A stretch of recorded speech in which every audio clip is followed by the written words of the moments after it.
Dear scholars, आज मैं discuss करता हूँ codominance, class 12 NCERT biology. Codominance intra allylic interaction है। इंट्रा एलिलिक इंटरेक्शन है। कोडोमिनेंस में कोई भी हिडन फिनोटाइप नहीं होता। कोडोमिनेंस में हिडन फिनोटाइप नहीं होता है। कोडोमिनेंस में दोनों एलील का इक्वल फिनोटिपिक एक्सप्रेशन होता है।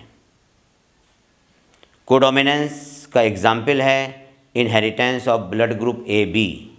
Blood group A B codominance का एग्जाम्पल।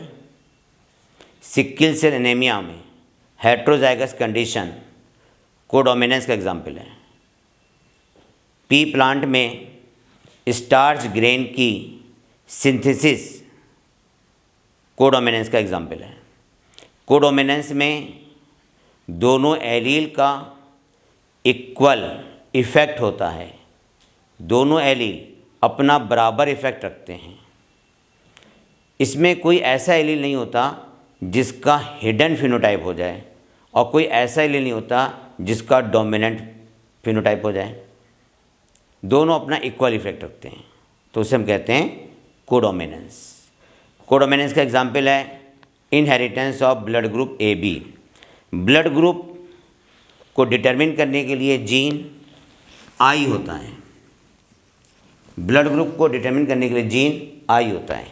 इस आई जीन के 3 एलील हैं, आई ए, आई बी और आई ओ। आई ए, आई बी डोमिनेंट एलील हैं और इन एलील की प्रेजेंस में आरबीसी की सरफेस पर, जैसे ये आरबीसी है, इसकी सरफेस पर ब्लड शुगर बनती है।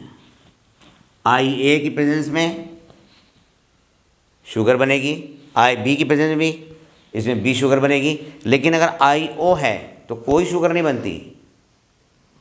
मतलब ब्लड ग्रुप अगर एलील आई ए है तो आरबीसी की सरफेस पर एंटीजन ए होगा, आई बी है तो आरबीसी की सरफेस पर एंटीजन बी होगा, आई ओ पर कोई एंटीजन नहीं होता। आई ए, आई बी डोमिनेंट हो गए, आई ओ रेसेसिव हो गया।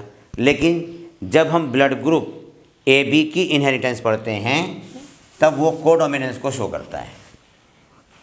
नोट कीजिए, inheritance of blood group A B. Father का ब्लड ग्रुप मान लीजिए ए है, मदर का ब्लड ग्रुप बी है, तो इसका जीनोटाइप होगा आई ए, आई ओ और इसका जीनोटाइप होगा आई बी, आई ओ। आई ए अगर आई बी के साथ फ्यूज़ होता है तो यहाँ पे आएगा आई ए, आई बी, ब्लड ग्रुप हो जाएगा ए बी। देखो स्टूडेंट्स, यहाँ पे 2 एलील हैं, आई ए, आई बी, लेकिन दोनों एलील का इक्वल इफेक्ट आया तो ब्लड ग्रुप ए बी हुआ। तो ब्लड ग्रुप ए बी हुआ। ब्लड ग्रुप को डिटरमिन करने के लिए जीन है कैपिटल आई। इसके 3 एलील हैं, आई ए, आई बी, आई ओ। आई ए, आई बी दोनों डोमिनेंट हैं। अगर ये दोनों डोमिनेंट जीन एक साथ आते हैं तो इनका इक्वल फिनोटाइपिक आ जाता है और कोई हिडन फिनोटाइप नहीं होता और वो ब्लड ग्रुप बन जाता है ए बी। देखिए, ब्लड ग्रुप ए बी बन गया। तो इस ए बी वाले ब्लड ग्रुप के पर्सन की आरबीसी पर एंटीजन ए और एंटीजन बी होगा। कोडोमिनेंस का दूसरा एग्जाम्पल देखते हैं हम। पाइसम सेटाइवम, मटर में, पी सीड में स्टार्च ग्रेन की सिंथेसिस। स्टार्च ग्रेन की सिंथेसिस के लिए केवल एक जीन होता है और इसके 2 एलील हैं। स्टार्च ग्रेन की सिंथेसिस के लिए जीन 1 है और एलील 2 हैं। देखें, एक एलील है कैपिटल बी और दूसरा है स्मॉल बी।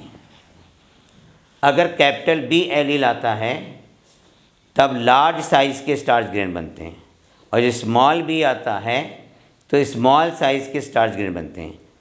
लेकिन जब दोनों आ जाते हैं, मतलब हेटेरोजाइगस कंडीशन हो जाती है, तब इंटरमीडिएट साइज़ के स्टार्च ग्रेन बनते हैं जो कि कोडोमिनेंस को शो कर रहे हैं।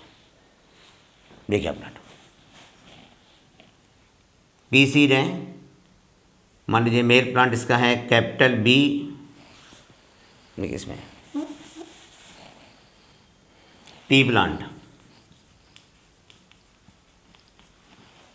ना, round seed, ground seed, homozygous, homozygous, तो capital B, capital B.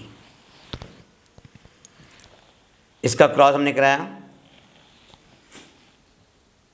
P plant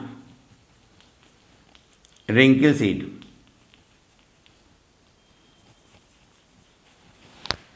small B, small B, gamete small B, इसका गैमीट कैपिटल बी, दोनों मिल के आया कैपिटल बी स्मॉल बी। ये हेटेरोजाइगस है। तो सीड तो राउंड हुआ, अगर सीड राउंड हो गया तो ये शो कर रहा है कि कैपिटल बी डोमिनेंट है। लेकिन इसके अंदर के जो ग्रेन हैं स्टार्च ग्रेन, ये स्टार्च ग्रेन इंटरमीडिएट साइज़ के हैं।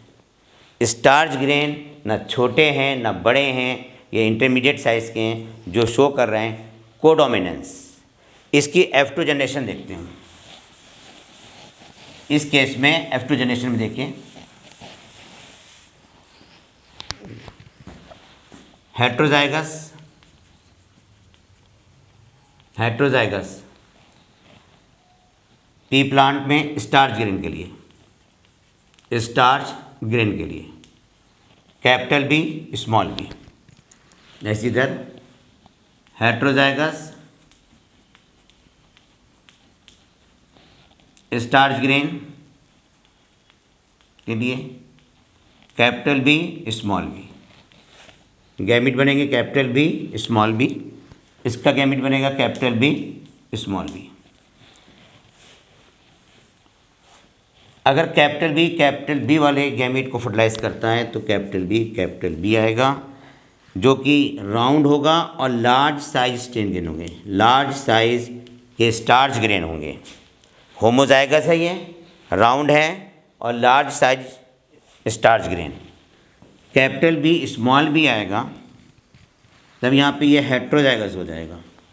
इसी तरह से इस केस में भी हेटेरोजाइगस होगा।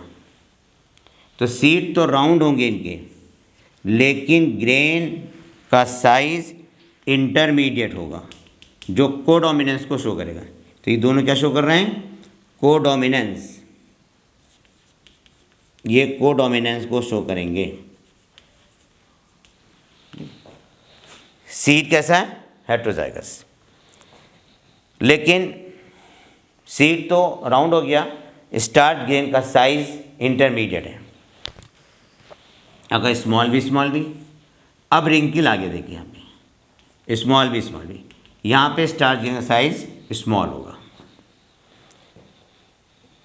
डियर स्टूडेंट्स, इस केस में ये इनकम्प्लीट डोमिनेंस को भी शो कर रहा है। इस केस में इनकम्प्लीट डोमिनेंस को भी शो कर रहा है। इसी तरह से सिकल सेल एनीमिया भी कोडोमिनेंस का एग्जाम्पल है। देखिए, सिकल सेल एनीमिया, अगर सिकल सेल एनीमिया के हेटेरोजाइगस पर्सन हैं तो उनको फीमेल एनाफिलिस बाइट नहीं करता है। ठीक है, sickle cell anaemia heterozygous condition में, हेटेरोजाइगस कंडीशन में क्या जाएगा? HbA और HbS, एस इसमें आ जाएगा। मान लो ये मेल हो गया, ये फीमेल, हेटेरोजाइगस।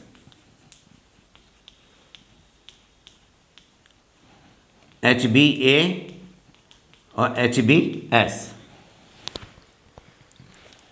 अगर HbA के साथ जाके फ्यूज़ होता है तो आया HbA और HbS, ये हेट्रोजाइगस है।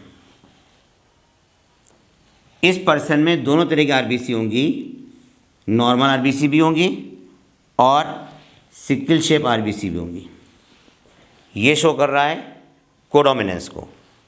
हेट्रोजाइगस है, हाइब्रिड है, दोनों तरह की आरबीसी है इसमें, नॉर्मल वाली भी बाइकॉन्केव और सिकल शेप भी।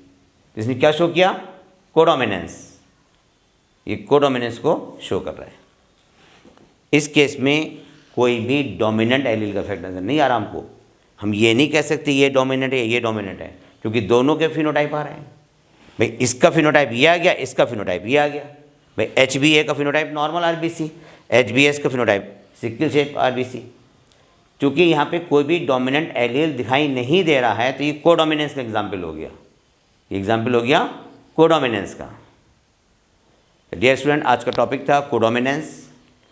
कोडोमिनेंस में कोई भी डोमिनेंट एलील का फिनोटाइपिक इफेक्ट दिखाई नहीं देता है, दोनों एलील का फिनोटाइपिक इफेक्ट इक्वल होता है। एक एग्जाम्पल है inheritance of blood group AB, sickle cell anaemia का हेट्रोजाइगस पर्सन, और पी सीड में हेट्रोजाइगस सीड जिसमें स्टार्च ग्रेन का साइज इंटरमीडिएट होता है, कोडोमिनेंस के एग्जाम्पल हैं। Thank you.